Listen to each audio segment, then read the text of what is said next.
No, it's very kind and really a privilege to be with you guys and really just share some ideas, share some perspective, share some thoughts on these global opportunities as we have in agriculture. So Katie sent me that title, and it had 1 billion pounds in it, and I have to admit, this was like the first thing that popped into my head. And I'm so relieved that some of you guys laugh. So my 15-year-old daughter is my kind of my running mate, and she's traveled kind of all over with me, and I go to a lot of programs, and she's had to endure a lot of my presentations. So this weekend when I was pulling slides together, she's looking over my shoulder, and she sees this slide. She goes, "Dad, I don't get it, the audience won't get it, and it's not funny." And I said, "Well, clearly, your mother and I have had an epic failure in raising you. We've not exposed her to Austin Powers, but I am relieved you get it." I said, they'll get it. They'll get it. Okay, so being serious, let's move on. Just sharing, again, a little bit about who we are as Certified Angus Beef. We actually, our corporate office, as we even say our world headquarters, is actually just located up the road. We're about an hour and a half north of here, located in Worcester, Ohio. And the reason we are located in Worcester, Ohio is because there was a group of Angus breeders back in the mid-1970s that got together, and many of you remember, there's some gray hair in this room, many of you remember that time. If you were around the beef industry, there was a lot of things changing in the beef industry. We were bringing in the continental breeds of cattle. The grading standards were shifting around and changing. We were on this lean meat crusade, and a group of Angus breeders whose, candidly, their Angus cattle were getting pretty unpopular, said, you know what, we've got a breed of cattle here that marbles really well and it's kind of been known as the butcher's breed. If we brand this product, we think we can long-term create more demand for our cattle. And that was really the business model. Well, these gentlemen were all located here in Northeast Ohio, and they went to a gentleman by the name of McCully who lived around Worcester and said, "Would you head this program up?" And he said, "I would. Not sure it's going to work, so I'm not going to move to St. Joe, Missouri, where the American Angus Association was located." And we grew up then out of Worcester, and that is why we're there. A lot of folks ask us that question. We were established in 1978 and been around so now nearly 40 years, and it's really been my privilege to be there for 16 going on 17 years, and seeing the growth that's occurred within the program, within the brand, the changes that occur in our marketplace, both on the production side and our food service and retail channels, both domestically and around the world. They're fascinating. And as we all know, that change and that pace of change is only going faster and faster each and every year. So today we own and have always only owned that trademark. We own a brand. That is all we own as an organization. We license that brand out to about over 17,000 partners around the country. We do operate today in over 50 countries as a branded beef organization. The bulk of our business is here. About 85% is in the U.S., but about 15% of our business is internationally. And we know as we look long term at the growth of our program and the impact that we can have in growing demand for the members of the American Angus Association, because that is our mission, we know that expanding and doing more globally is something that's awfully important. As backgrounds, you kind of understand how we're structured. We are set up as a not-for-profit arm of the American Angus Association. From a business model standpoint, we collect a commission. When the packers sell a product that qualifies for our brand, those monies come in and fund everything we do as an organization. We've got about 135 people on staff whose sole focus is to grow demand for that trademark. We do that by operating through food service, retail. We do operate and reach out and do things on the producer side as well.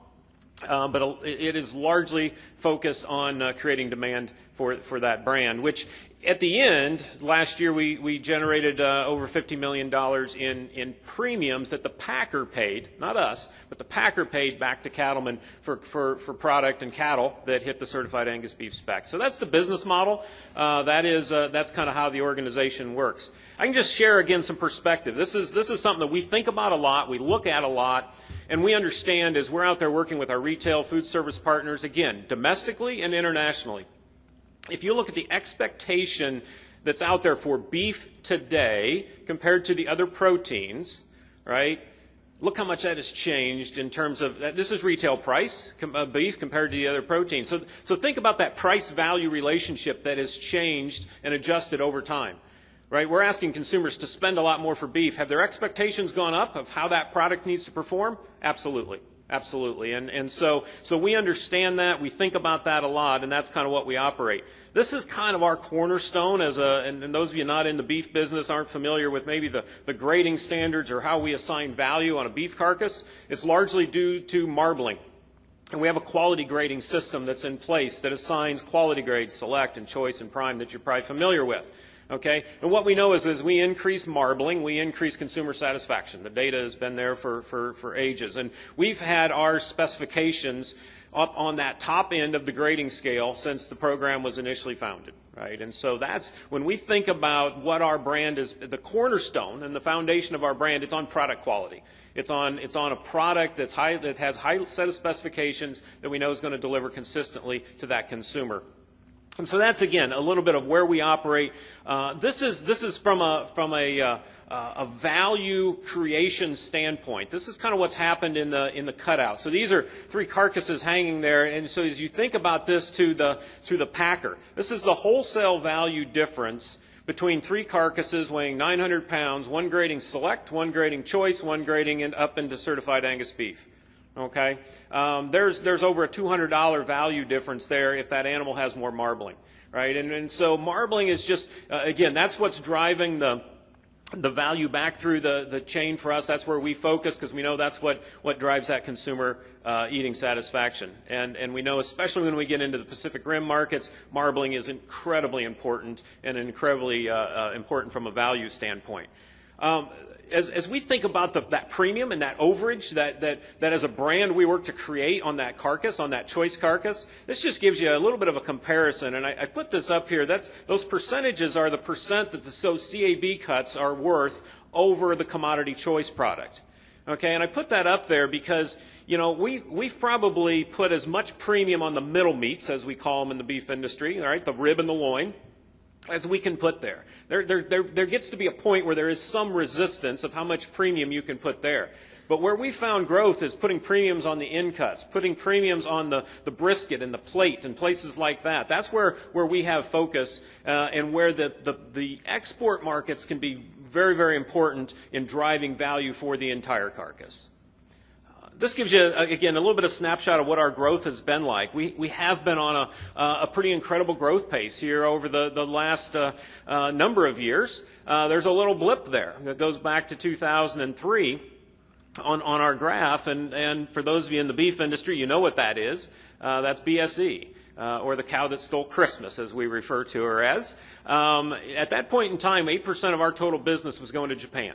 Overnight, that market dried up. And took a number of years to get back into. Okay, so that just kind of shows you an impact of one cow, one market access issue on our overall growth. But and I'll share with you some kind of our international numbers of where they've come since then. But we've been pretty excited about this, and honestly pretty bullish about where we think beef demand, and specifically demand for high-quality beef, is going long-term. Because you think about this, the times we've been through, right? We've been through some incredibly high beef prices, right? We've been through some recessionary times domestically and globally, and yet we've been able to continue to grow to where today we're roughly around 15% of all fed cattle in the U.S. are being marketed under the Certified Angus Beef brand. And so, again, we think that focus on quality has been a pretty successful combination of and strategy. Again, sharing with you a little bit of just value, or from a brand's perspective, what the value drivers are, because this is something where again, all we own is that brand, right? All we own is how and trying to influence how the consumer thinks about that brand.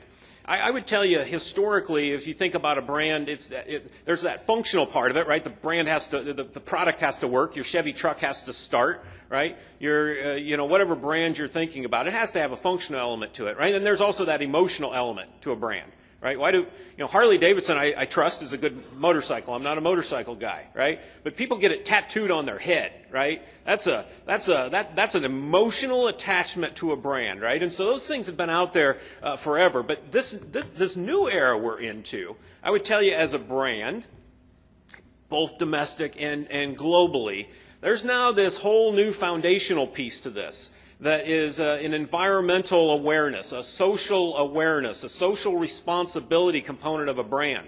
that we know the consumers look to us as a premium brand, even though we don't own the cattle, right? We don't own the farms. But there's an expectation of us as a brand that these things are being taken care of, and these things are being done right. And that's the position you put yourself in when you are a brand. You know, specific to this whole emotional connection and things, I just share with you a little bit of the visuals, the graphics that this is our heritage ad campaign, as we refer to it as. This is a totally different look and feel that we adopted a couple years ago as a brand. To again convey a different story, a more emotional story. And I leave this up here just as we think about globally, as we market this brand, we also know that the same imagery, the same, whether it's the fonts you use and the backgrounds that you use and the words you use, some of the challenges that when we start marketing a brand globally, not all those things obviously translate the same, right? As you move into societies with different values and different preferences and different lifestyles, as a brand you have to adjust to those, to be able to speak and convey those emotional connections and make those emotional connections to consumers that maybe don't that don't relate to the imagery that we have or possibly do here in the U.S. And so that's a real challenge for us as a marketing team to do that. But it is, again, one of the real opportunities that exist out there for brands and for agriculture.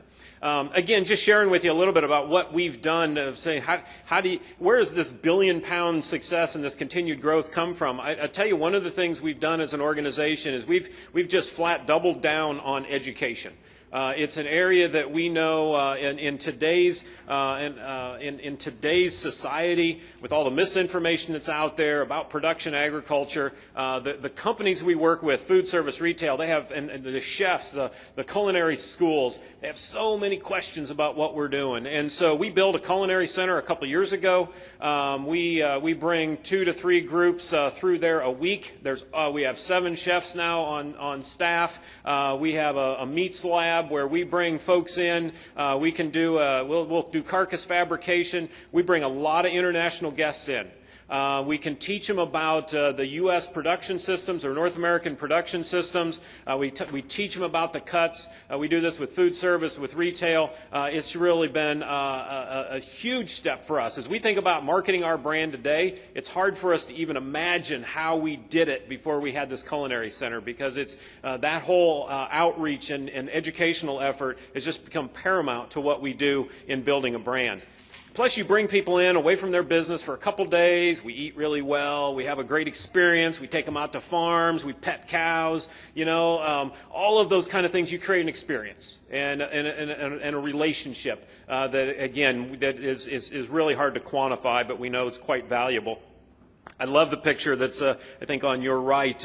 This is what happens when you take people to a feed yard, okay? This is a chef from Mexico.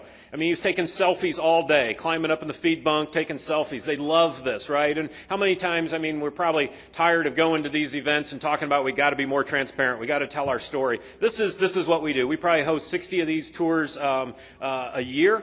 We just did a chef summit. We call them chef summits. We're now up to doing, I don't know, 3 or 4 of those where we bring chefs. We do international chef summits. We've got to bring them here. We've got to show them what we do, okay? Make connections with the farmers and the ranchers and the people behind this product, and we've tended to have an awful lot of success with that recipe. So specifically, I wanted to speak a little bit about global opportunities for us as a brand, right? This is for us as a brand. This is what our business has looked like today. Our brand sales represent about 14%, international sales, I should say, represent about 14% of our total sales. I showed you the dip back there after 2003, 2004 with BSE. You can see that we have recovered since then. We're excited that we've recovered since then, and excited about the growth that we are seeing around the globe. Just last year, we actually started production. Up to this point, we've got 32 plants producing certified Angus beef today. A handful of those plants are located in Canada. One of those plants today is located in Russia. We expanded our production to Russia over a year ago, and you may think that's a really strange place, especially now given all the political things and noise that's around, that we would go to Russia. thought we were going to have another one. Anytime you start talking about Russia, things go off too. We've learned that. This is now being recorded and broadcast. But what we found is there was some very large Russian companies that were buying a lot of U.S. Angus genetics. Okay, there's a large company over there called Miratorg that has the goal of having, I think they're now somewhere around 600,000 cows. Okay, they have a packing plant. They're a fully integrated operation. They wanted to produce the brand. Okay, and they'd made this huge investment in U.S. Angus genetics. So we thought that was in line with what we're about in creating demand for our members here in the States by adding production capacity over in Russia. It's not big, but it's also accesses for us. It accesses, allows the brand to access some other markets that we couldn't access before. So again, just giving you some insight into what our brand production looks like today. These are our top 5 countries to give you some idea as we think about what our international opportunities are. I told you we're in over 50 countries, but these 5 make up 80% of our total international business. What I get most excited about is I've got 2 numbers up there that are circled. Okay, as a brand, and I think when we think about all our products, is about utilization of all of what we produce. Right. Selling the middle meats, the ribs, the strips, the tenderloins, I don't want to say it's easy, but it's not all that challenging. Growing demand for the chuck roll, for the plate, for the skirt steaks, for all of these other products is so important to creating value for the entire beef animal. Okay? And when we look at Japan, when we look at Korea, just a tiny fraction of our total business there are actually rib strips and tenderloins. So this idea that we're exporting all the really good ones, product over there, no, they're buying products, and we don't have offal, okay? So we don't sell tongues and tripe and things like that. We sell short ribs. We sell them chuck rolls, right? So we sell them a lot of product and send a lot of product over there that candidly we don't do as good of a job using here in the States. So a real opportunity for a brand and I think for an industry to look at expanding your product mix, okay, growing value on some of these other cuts in some of these other countries. I point out Japan. We're up 153%, or 2016 was up 153% over 2015, and we're going to probably do that again this year. We hired a full-time representative in Japan, a 40-year veteran of the meat industry. I would tell you he single-handedly is driving the vast majority of that business. It's such a relationship business, right? And he's Japanese. And he understands the marketplace, he has the relationships, and especially when you're in countries like Japan, relationships are so important of getting the business and keeping the business. And so again, I point those things out of just some of the nuances that exist that are somewhat unique as we look at international markets. Just a handful of things as I was thinking about this. What are the things that we as a brand think about as it relates to these global opportunities? And the first one is an obvious one, and it's one we could talk all day about. It relates just market access. Right? We can do everything right and have a market shut down for who knows what kind of reason. Okay? Whether it sometime being justified, many times not. Right? So there's that market access element of this that you always have to keep in mind and understand is a real risk. That a market like us, and again for us, when we looked at 8% of our business went away overnight, okay, when BSE was identified here in the States. So it is a risk. It's why we've tried to make sure we're diversified in the countries we work with. And again, it also is why we are awfully supportive of trade agreements and to try to stabilize some of these things as much as possible. So that's an obvious one. Currency exchange is another one. Right? You can do everything right, be in position to get the business, be in position to grow the business, and the currency moves in the wrong direction, and pretty soon we as a country are out of that market, right? Because we're just not price competitive. So those are things. The obvious language and societal differences. I tell you, as a brand, trying to market a brand globally, we obviously have English versions of our materials. We have French, we have Korean, we have Japanese, we have Spanish. We have, it's not just a direct translation. We've made some mistakes over the years of doing direct translation of materials into another language. That'll get you in a lot of trouble. Okay, I remember my very first meeting in Japan. I was sitting with the folks at Hanan after they got done asking me how old I was, because that was like 10 years ago, and I was clearly not old enough to be over there representing the brand.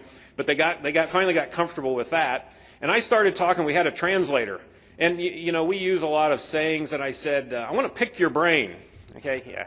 That doesn't translate real well, right? So that was a great reminder to me that we have to really watch our translations, right? You have to work with the experts that can understand society differences of how you position a brand, how you market a product in these different countries. Because if we go in with our American approach, in some places that works, many places it doesn't, okay? And so it's just it's a consideration, and it's something we need to think about. Clearly, duties, taxes, I did a quick example here that just gives you some idea of what we're dealing with. So this is Japan, right? So today, a chuck eye roll coming out of a packing plant, your first cost on that's going to be $3.70 a pound.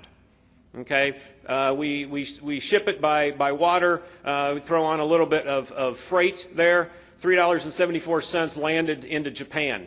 They're going to apply a 38.5% duty to that landed cost. Okay, they put a duty on top of the freight as well, right?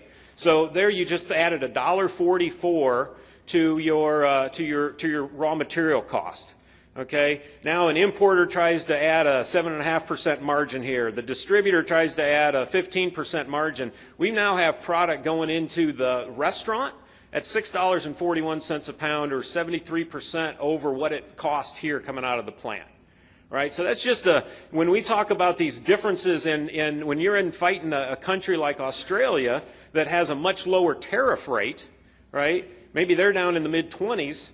You know, that has so much influence on how much business you're able to do in these markets. So again, not to dwell on that, but you know, that is very real. As it relates to global opportunities. Again, it's very real to why these trade agreements are so critical to our business. I throw in global ripples, right? Look what happened here, 2 weeks ago when, and maybe you were following, there was some scandal down in Brazil with some of the packing companies and some allegations of paying off some government officials and allowing some product to be shipped that shouldn't have been shipped for whatever reasons. Okay, so what happened? Well, we had markets closing. China and other markets like that closing.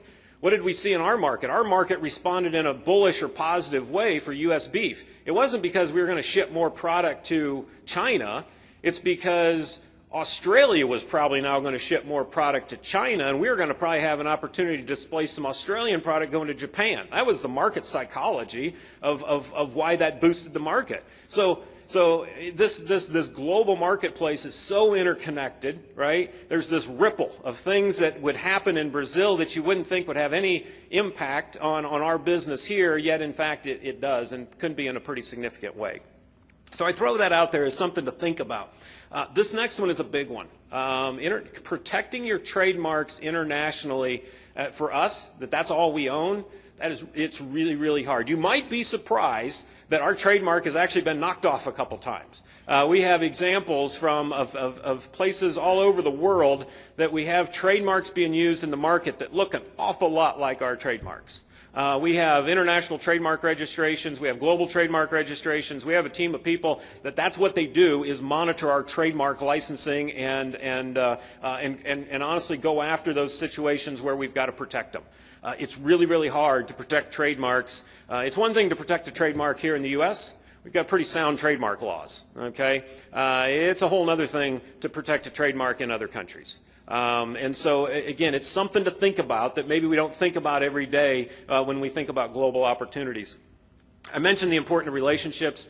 They're so key. And then this other, I think, is a real opportunity as we think about the product mix. Maybe some products that we don't do as good of a job creating demand for here in the U.S. or some of our traditional markets. We've got opportunities globally in some of these other growing countries to really expand our product mix and really expand value, right? And I talk about product position, and when I look at Japan, so Certified Angus Beef brand, we position ourselves as the premium beef offering in a U.S. retailer.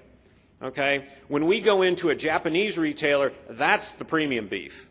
Okay, that's Kobe, that's $283 a pound stuff, right? We're the value alternative, okay, in those markets, right? We're the premium of the imported beef. So we take a different position in the market, and you communicate and convey things with your brand in a different way based on where your product goes in and how you're positioned in the market. So I throw that out there as an example.